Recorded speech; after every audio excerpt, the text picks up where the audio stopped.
నమస్కారం. ఆంధ్రప్రదేశ్ వ్యవసాయ రంగంలో కౌలు రైతులకు ప్రభుత్వం కీలక నిర్ణయం తీసుకుంది.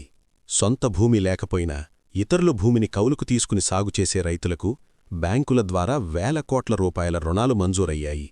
దావోస్ పర్యటన ముగించుకుని రాష్ట్రానికి వచ్చిన వెంటనే ముఖ్యమంత్రి నారా చంద్రబాబు నాయుడు అధ్యక్షతన జరిగిన రాష్ట్రస్థాయి బ్యాంకర్ల సమన్వయ కమిటీ సమావేశాల్లో ఈ కీలకాంశంపై సమీక్ష జరిగింది. కౌలు రైతులకు ఎంత మొత్తం రుణాలిచ్చారు, ఎవరికి లబ్ధి, ఈ నిర్ణయం రైతులకు ఎంతవరకు ఉపయోగపడనుంది అనే పూర్తి వివరాలను ఇప్పుడు చూద్దాం. ఆంధ్రప్రదేశ్లో కౌలు రైతులకు ప్రభుత్వం తీసుకున్న తాజా నిర్ణయం రాష్ట్రవ్యాప్తంగా పెద్ద చర్చకు దారితీసింది.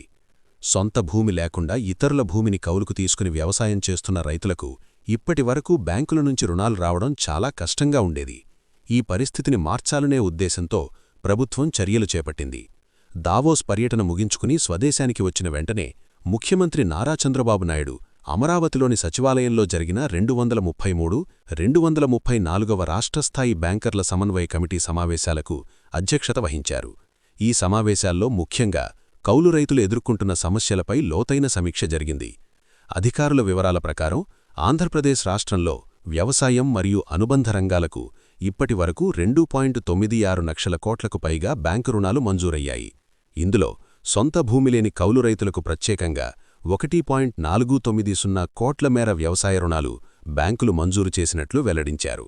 ఇది కౌలు రైతులకు చాలా పెద్ద ఊరటగా ప్రభుత్వం పేర్కొంది. ఇప్పటివరకు చాలామంది కౌలు రైతులు బ్యాంకు రుణాలు రాకపోవడంతో వడ్డీ వ్యాపారుల వద్ద అధిక వడ్డీలకు అప్పులు తీసుకుని నష్టపోయారు. విత్తనాలు కొనడానికి, ఎరువులు, మందులు వేయడానికి, సాగు ఖర్చులకు సరైన సమయంలో డబ్బులు దొరకక ఇబ్బందులు ఎదుర్కొన్నారు. ఇప్పుడు బ్యాంకుల ద్వారానే రుణాలు అందుబాటులోకి రావడం వల్ల రైతులు తక్కువ వడ్డీతో అప్పులు తీసుకునే అవకాశం ఏర్పడింది.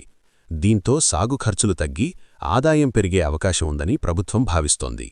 రైతులకు బ్యాంకింగ్ సేవలు మరింత సులభంగా ఉండాలని, అర్హులైన ప్రతి కౌలు రైతుకు రుణాలు అందేలా చర్యలు తీసుకోవాలని సీఎం చంద్రబాబు బ్యాంకర్లకు స్పష్టంగా సూచించారు. కేవలం పెద్ద రైతులకే కాకుండా చిన్న రైతులు, సన్నకారు రైతులు కూడా బ్యాంకింగ్ వ్యవస్థలోకి రావాలని ఆయన పేర్కొన్నారు. వ్యవసాయ రంగంతో పాటు రాష్ట్రంలో పరిశ్రమల అభివృద్ధిపైన ప్రభుత్వం దృష్టిపెట్టింది.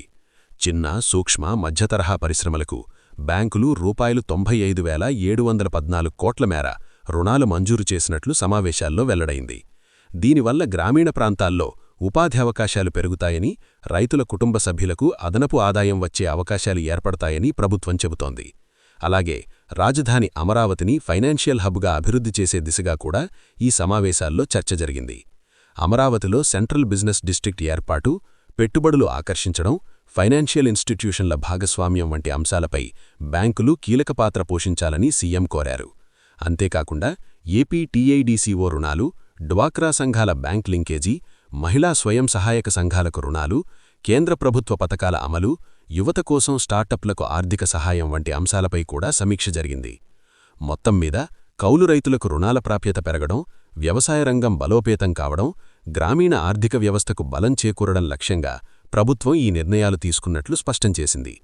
రైతుకు సరైన సమయంలో పెట్టుబడి అందితే సాగు బాగుంటుందని, సాగు బాగుంటే ఆదాయం పెరుగుతుందని, ఆదాయం పెరిగితే గ్రామాలు అభివృద్ధి చెందుతాయని ప్రభుత్వం అభిప్రాయపడుతోంది. ఈ నేపథ్యంలో కౌలు రైతులకు రూ. 1.490 కోట్ల వ్యవసాయ రుణాల మంజూరు ఆంధ్రప్రదేశ్ వ్యవసాయ రంగంలో ఒక కీలక మలుపుగా నిలవనున్నని విశ్లేషకులు చెబుతున్నారు. మొత్తం మీద చూస్తే కౌలు రైతులకు రూ. 1.490 కోట్ల వ్యవసాయ రుణాలు మంజూరు కావడం రాష్ట్ర వ్యవసాయ రంగానికి పెద్ద ఊరటగా మారింది. ఇప్పటివరకు రుణాల కోసం ఇబ్బందులు పడిన కౌలు రైతులకు ఇప్పుడు బ్యాంకుల ద్వారా తక్కువ వడ్డీతో అప్పులు లభించే అవకాశం వచ్చింది.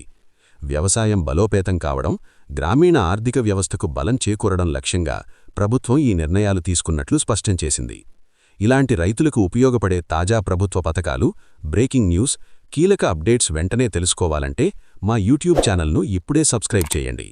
వీడియో నచ్చితే లైక్ చేయండి. మీ గ్రామంలోని రైతులకు ఉపయోగపడేలా ఈ వీడియోను షేర్ చేయండి. ధన్యవాదాలు.